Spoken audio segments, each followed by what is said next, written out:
கர்த்தர் மகிமையுள்ளதாக. தேவதவசனம் எஸ்தர் 8ஆம் அதிகாரம் 16ஆம் வசனம். இவ்விதமாய் யூதருக்கு வெளிச்சமும் மகிழ்ச்சியும் களிப்பும் கனமும் உண்டாயிற்று. கர்த்தர் மகிமையுள்ளதாக. அகாஸ்வேரு ராஜாவின் நாட்களில ஒரு பிரச்சனை யூதர்களுக்கு வருது. அவங்க யூதர்களை கொல்லணும் அப்படின்னு ஆமான் ஒரு திட்டம் போடும்போது அதே டைம்ல அந்த திட்டம் அப்படியே மாறி அவங்களுக்கு எதிராக இருந்த திட்டம் போட்ட அவ்வளோ ஆமான் மற்ற எல்லா யூதர்களுக்கு எதிராக இருந்து எல்லாரையுமே மொர்தெகாய் எஸ்தர் மூலமாக சங்கரிக்கப்படுறாங்க. இது எஸ்தர் புஸ்தகத்தில் இருக்கிறது. இந்த வேலையை பார்த்தீங்கன்னா பைபிள் போட்டிருக்கோம் காரியம் அப்படியே மாற முடிஞ்சிச்சு. ஏன்னா அவங்களுக்கு யூதர்களுக்கு ஒரு வழி தெரியாம இருந்துச்சு. எல்லா முகமும் அடைக்கப்பட்டுச்சு. ஒரு தேசத்துல இவங்க சிறைப்பட்டு இஸ்ரேல் தேசம் சிறைப்பட்டு போன தேசம். அந்த தேசத்துல அவங்க கொல்ல போறாங்கன்னு சொல்லும் போது அவங்க அடுத்த எதிர்காலம் இல்லை, சந்தோஷம் இல்லை, மகிழ்ச்சி இல்லை, வெளிச்சம் இல்லாத இருக்கும்போது அந்த காரியம் அப்படியே மாறும்போது அவங்களுக்கு என்ன உண்டாகுதுன்னு போட்டிருக்கும் போது அவங்களுக்கு வெளிச்சம் வருதான். முதல்ல ஒரு விதமா யூதருக்கு வெளிச்சம் வருதா. முதல்ல வெளிச்சம்னா ஒரு பிரகாசம் வருது. இனி எதிர்காலத்தை கொடுத்த ஒரு பார்வை அவங்களுக்கு வருது. அடுத்தது மகிழ்ச்சி வருது. துக்கத்திலிருந்து மகிழ்ச்சி வருது. அடுத்து களிப்பு வருது. ஒரு சந்தோஷம், எக்ஸ்ட்ரீமான ஒரு சந்தோஷம் வருது. அடுத்து கனம் உண்டாயிட்டு அந்த தேசத்துல அவங்க உயர்த்தப்படுறாங்க. இவங்க புறஜாதிய தேசத்துல அடிமையா இருந்தாலும் அந்த தேசத்துல கனம் பெறுறாங்க. வேதத்துல போட்டிருக்கோம்.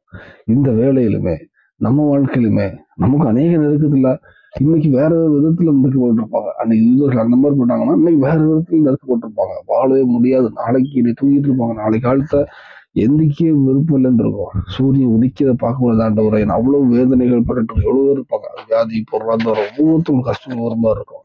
ஆனா உண்மையாக வேதத்துல பாத்தீங்கன்னா கத்தர் நோக்கி பாத்தீங்கன்னா கத்தர் ஒரு நாள் அவங்க வச்சிருப்பாரு. வேதத்துல சொல்லியிருக்கிறது என்னைக்கு அவங்க டார்கெட் பண்ணாலும் அதே நாள் நிந்தை போட்டப்பட்டது. உங்களுக்கு ஒரு கண்டிப்பா கத்தர் ஒரு எவ்வளவு நெருக்கம் வந்தாலும் சோர்ந்து போவோம். கத்தர் நோக்கி பார்ப்போம். ஆனா ஒவ்வொரு பிரச்சனைகள் ஒவ்வொரு விதமா இருக்கலாம்.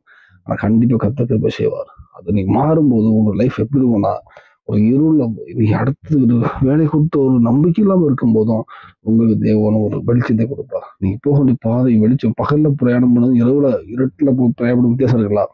அதே மாதிரி பகல்ல பிரயாணம் பண்ணது ஒரு வெளிச்சத்தை கத்து கொடுப்பார். ஒரு மகிழ்ச்சியை கொடுப்பார். எவ்வளவு துக்கம் இருந்தாலும் ஒரு மகிழ்ச்சியை கொடுப்பார். ஒரு களிப்பை கொடுப்பார். ஒரு கனத்தை கொடுப்பார். எங்கெங்க நீ கேவலப்பட்டு போதாலும் எல்லா இடத்துலையுமே ஒரு கனத்தை கத்து கொடுப்பார். பூமியில எல்லா இடத்துலையுமே ஒரு சாட்சி கொடுப்பார்.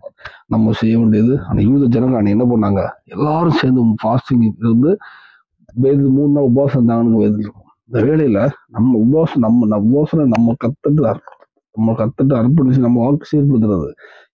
ஏதாவது குறை குற்றங்கள் நம்மளுடைய இருக்குமானால் பெருமை பொய் புச்சார் வேஸ்திரங்க கண்களை ஜீவன் பெருமை மாம்சத்தை அநேக பாவம் ஏதாவது பாவம் எதுவும் செஞ்சுட்டு இருக்குமானால் அந்த பாவங்களை நம்ம அறிக்கையிட்டு வசத்தோடு கத்துட்டு பார்ப்போமானால் கண்டிப்பாக உங்க வாழ்க்கையிலும் கண்டிப்பா வசனங்களை தேவன் கிருபை செய்வார்.